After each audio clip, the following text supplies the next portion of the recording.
Gênesis 16, 8 e 9. Agora você tem que saber um pouco da história, embora eu vá entrar em muitos detalhes mais tarde, mas Abraão tinha uma promessa de que Deus iria lhe dar um filho. O único problema era que Sara e Abraão eram ambos muito velhos para ter filhos. E assim, quero dizer, não era humanamente possível sim um milagre. E assim eles estavam cansados de esperar. Alguém nesta sala está cansado de esperar?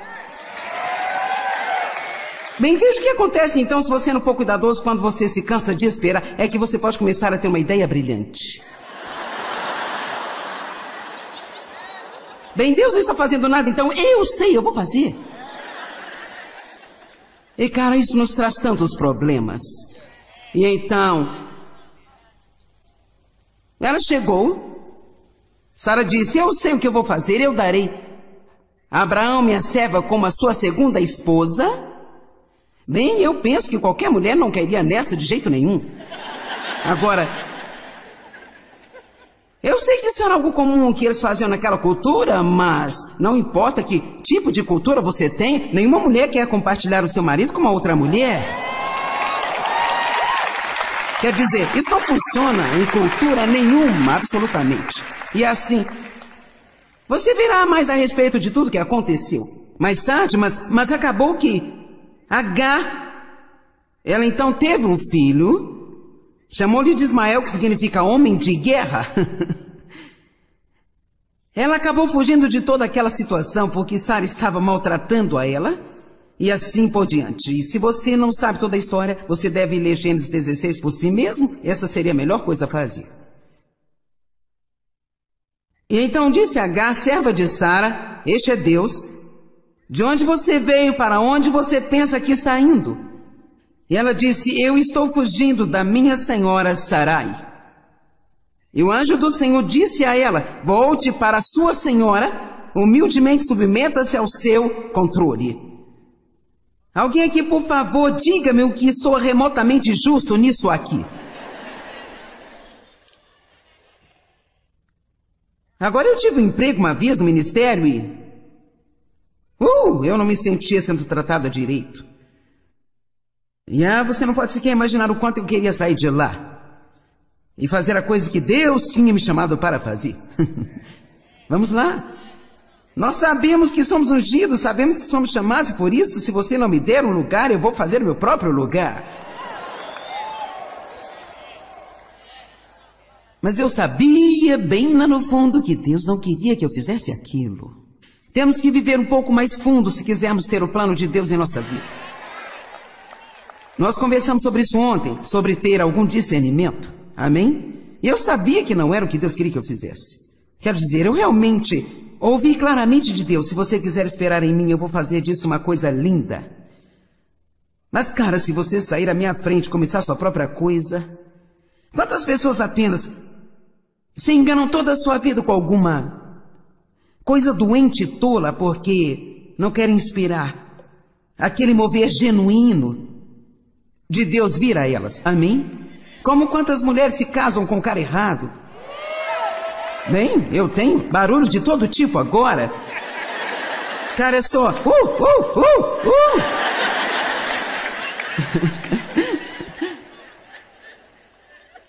Vamos, não fique tão desesperada. Pessoas desesperadas fazem coisas estúpidas. Eu sei, eu fiz a mesma coisa. Quando eu tinha 18 anos, eu pensei que ninguém nunca ia me querer porque eu tinha sido abusada por tanto tempo por meu pai sexualmente. E eu me casei com o primeiro cara que apareceu, que mostrou algum interesse por mim. E eu não era nem mesmo uma cristã em atividade. Eu fui salva quando eu era criança, mas eu não estava andando com Deus. E eu sabia. Eu sabia que o que eu estava fazendo ia dar certo, mas eu estava desesperada porque ninguém não queria me querer. Assim eu agarrei o que eu pude. E então isso acabou por ser um pesadelo por 5 anos em cima de um pesadelo de 18 na minha vida. E assim, não seja tão desesperado para ter o que você quer neste momento. Sabe, nós podemos colocar isso em qualquer área da nossa vida. Talvez você queira um carro novo. E você realmente sabe que você deve esperar um pouco mais? Pagar algumas contas que você tem, poupar algum dinheiro para comprar este carro. Mas não, nada de esperar. Então você está fazendo pagamento por algo por 7 anos e quando você o levou para casa, você achou tão lindo. Sabe o que eu descobri? Nada parece tão bom quando você chega em casa, como é sob as luzes brilhantes lá daquele showroom. E isso é a coisa mais estranha. Sabe, joias nunca parecem tão lindas quando eu chego em casa como eram na vitrine. Algo de encanador nessas luzes de showroom. Elas fazem tudo parecer muito mais bonito. Então precisamos aprender a esperar em Deus. E rapaz, se esperarmos... Se nós apenas ouvirmos a palavra e esperarmos em Deus por seu tempo... E sabe, eu te digo, eu fiquei tão cansada de esperar. Eu fiquei tão cansada de esperar. Tão cansada de fazer pequenos estudos minúsculos da Bíblia. E pregar para 50 pessoas aqui, 20 lá, e 30 ali, e 30 aqui. Porque eu tenho um grande chamado em minha vida. É isso aí. Continuemos. Então, ela fugiu de Deus e Deus disse, volte.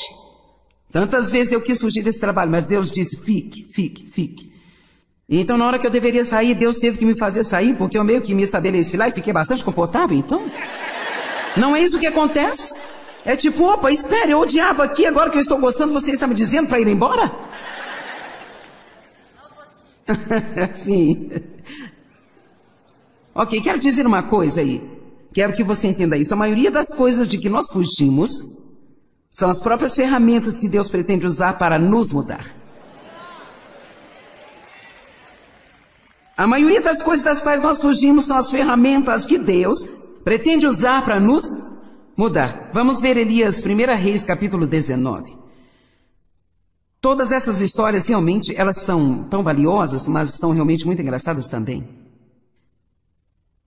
Você sabe, Elias era um grande profeta de Deus. Possivelmente o mais poderoso.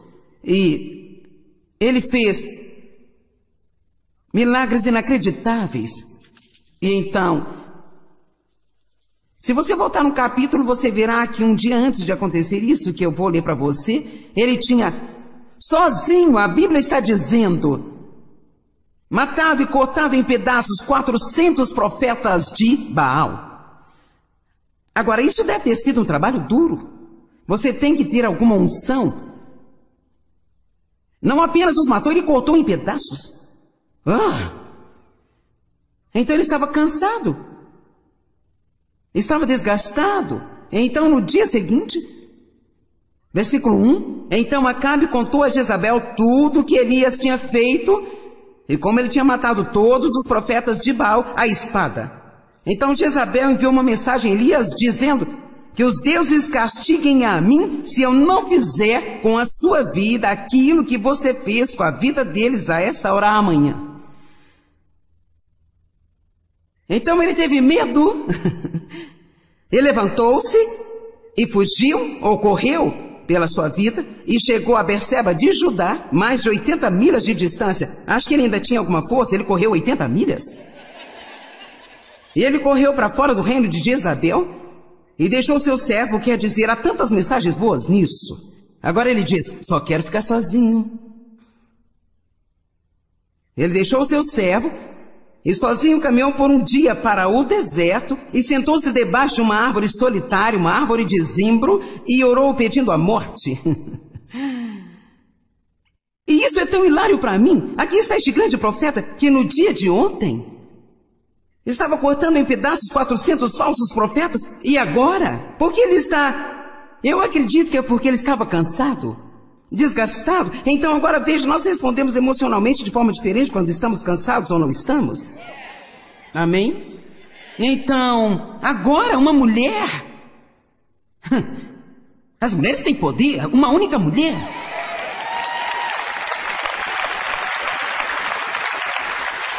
Este grande profeta que acabaram de matar 400 profetas, agora uma mulher o assusta. E diz, camarada, isso que vai acontecer com você? E agora ele foge, ele corre 80 milhas, deixa o seu servo e então sai para a imensidão daquele deserto. Estamos de volta ao deserto novamente. Senta-se debaixo de uma pequena árvore solitária e diz: Deus, apenas mate-me. Eu só quero morrer. Sabe, eu chego a essas conferências e eu estou descansada, eu estudei bastante, cara, eu fico assim. Mas agora você deveria me ver sábado à tarde por volta das 4, quando eu faço uma boa refeição, eu fico...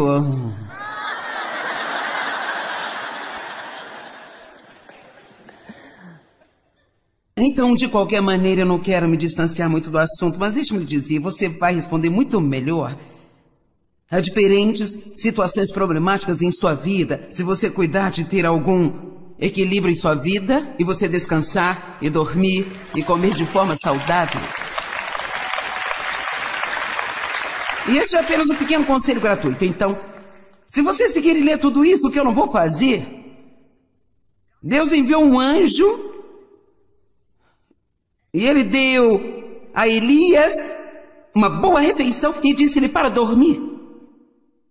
É por isso que eu acho que ele estava cansado. Uma boa refeição e dormir. Ele fez isso, o anjo voltou no dia seguinte, a mesma coisa novamente. Descanse por mais um dia. Tire uma boa soneca, faça uma boa refeição. Então Deus apareceu. Elias, o que você está fazendo aqui? Mas então eu não sei, talvez, sabe, veja, quando Deus me disse que era hora de eu deixar a posição que eu tinha em uma igreja local em St. Louis e partir para o meu ministério, que não é meu, mas é dele, mas entrar no que eu estou fazendo, eu fiquei paralisada. E assim eu adiei por 1 ano e meio, pelo menos, e eu estava tão infeliz. Sabe, uma vez que Deus diga vá e você fica, você vai ser infeliz. Mas se Deus diz fique e você for, você vai ser infeliz. Vamos, tem alguém comigo aqui hoje? Ok. E assim, eu estava sentada na primeira fila uma noite assistindo ao pastor pregar e Deus me disse, o que você está fazendo aqui? E então eu pensei, bem, eu estou vindo para a igreja. E sabe o que ele disse? Eu terminei com você aqui.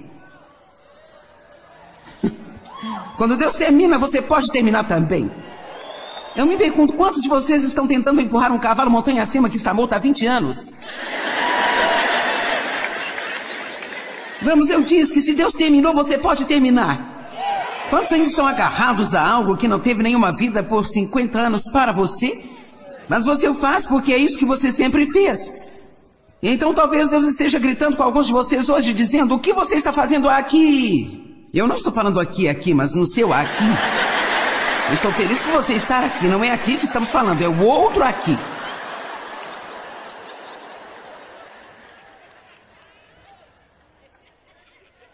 Então ele disse a ele, vai ficar na caverna. E sabe, nós tivemos o relâmpago, o trovão, a tempestade. Então finalmente a voz mansa e suave. De qualquer modo eu não vou entrar em tudo isso, mas o ponto aqui é, ele fugiu de uma mulher. E Deus disse a ele, quando tudo terminou, ele ouviu uma voz mansa e suave. Deus disse, vamos voltar. Vamos, agora volte e vamos ao trabalho.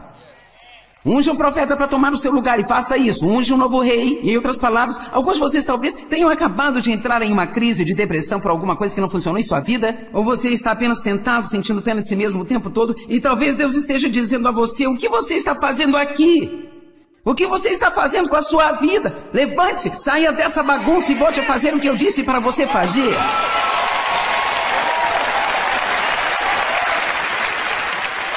Deus precisa de todos nós. Ele não precisa apenas de um punhado de pregadores marchando em torno da plataforma, alguns bons cantores. Ele precisa de todos nós. E não é realmente nosso trabalho fazer todo o trabalho, é nosso trabalho treiná-lo para o trabalho. Então nós temos que falar sobre Jonas por um minuto, porque ele é um caso típico. Jonas capítulo 1.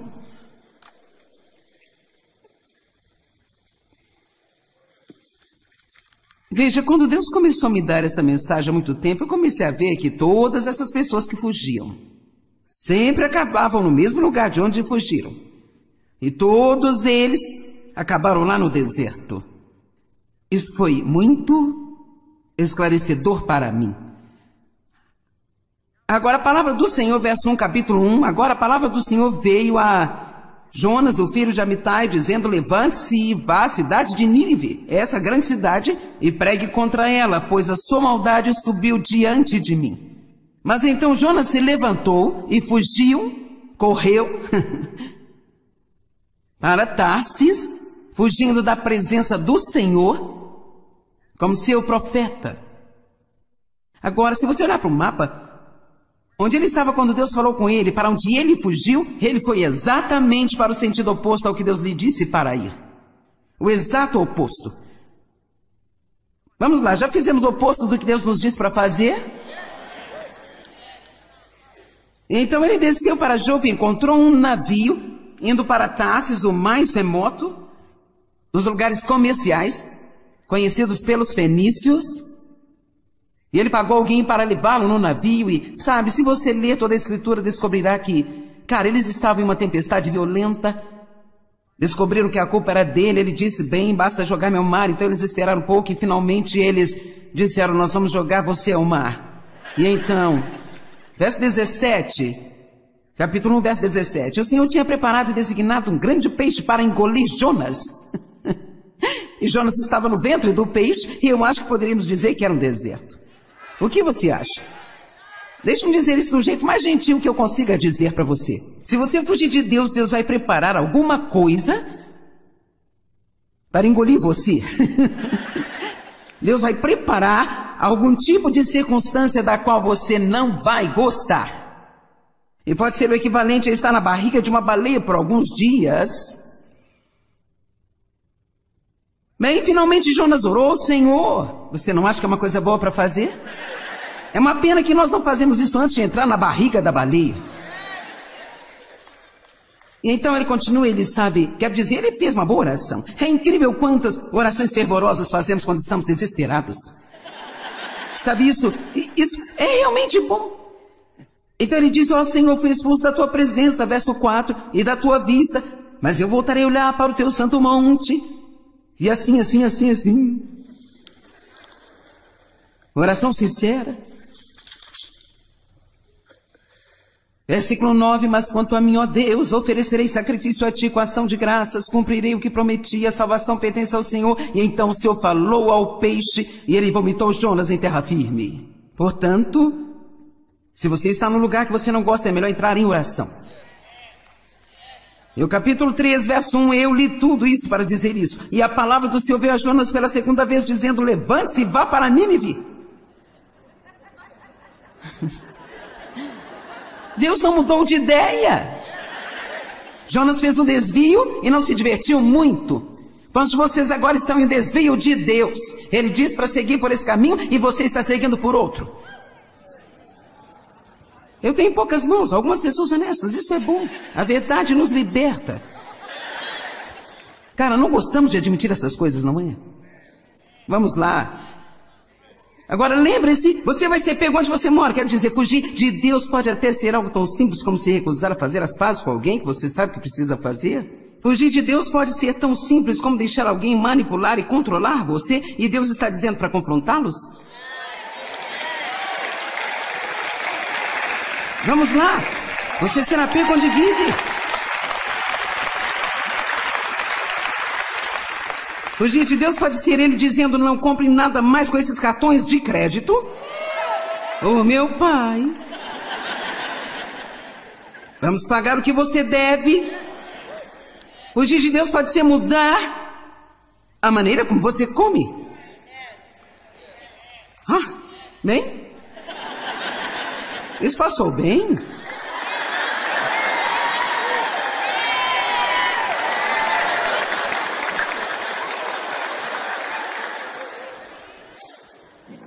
As pessoas sempre entram em uma dieta após o Natal e eu morro de rir.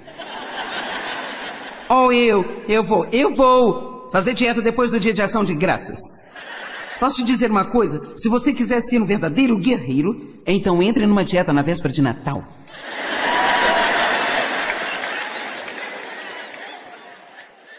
Caso contrário, você vai ter mais alguns dias com os sapos.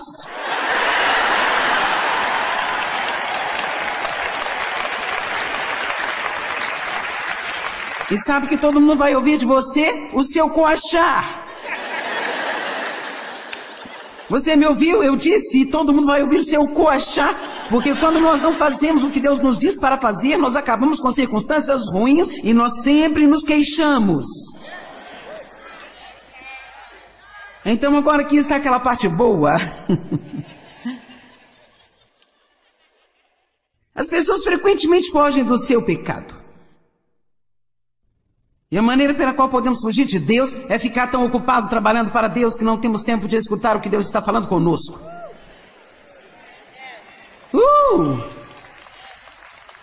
Bem, estou ocupada servindo a Deus da igreja. Tantos comitês. E você tem uma confusão de contendas em sua casa?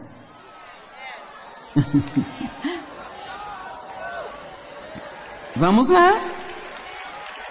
Quer dizer, desculpe, mas até mesmo muitos pastores, pessoas em lideranças nas igrejas, e elas estão tão ocupadas servindo a Deus. E suas famílias estão caindo aos pedaços. Eu amo a história onde o homem, eu esqueci qual passagem foi, mas Jesus libertou um cara e Jesus o curou e expulsou os demônios e ele era cego, algo assim, e aquele cara queria ir com Jesus e viajar com Jesus e ele disse, vá para casa e mostre-lhes que grandes coisas eu fiz por você. Quer saber? Espero que você vá para casa e haja diferente. Eu não prometi quando você veio que eu poderia mudar as suas circunstâncias, mas eu acredito que se você ouvir a palavra, você pode mudar, você pode ir para casa diferente, e sabe, quando mudamos, as nossas circunstâncias não nos incomodam tanto assim.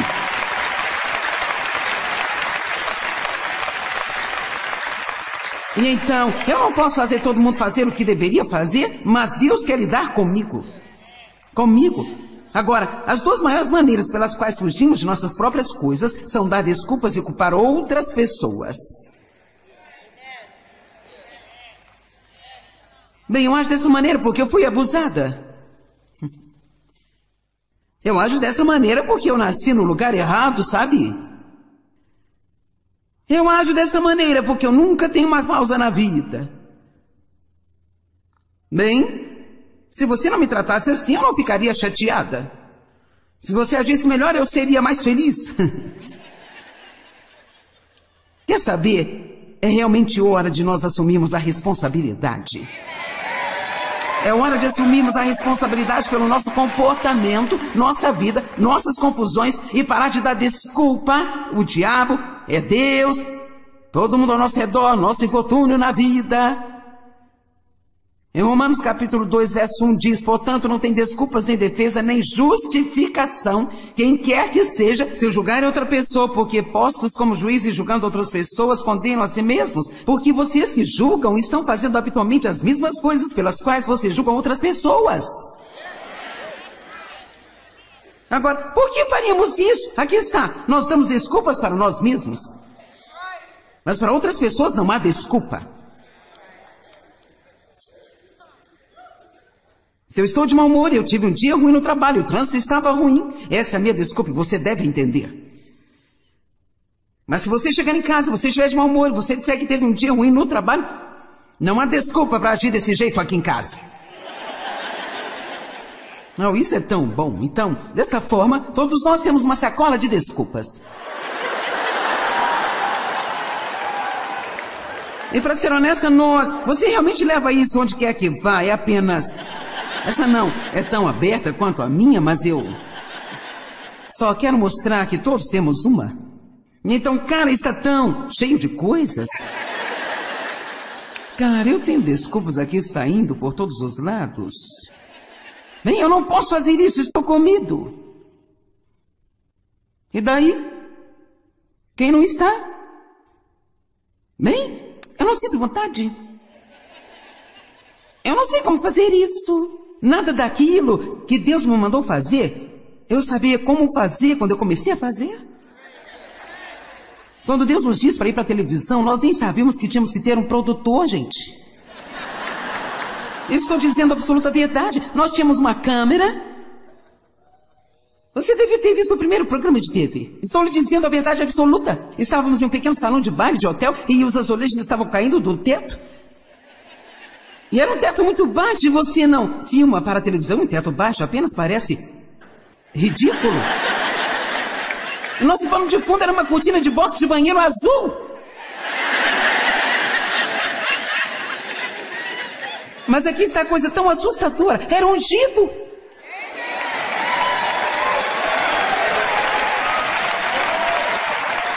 Então veja, não é sobre o que você sabe fazer, é sobre aquilo que você deixará Deus fazer através de você. E para você fazê-lo, você não pode ser um covarde, você tem que estar disposto a sair e apenas ver o que Deus vai fazer.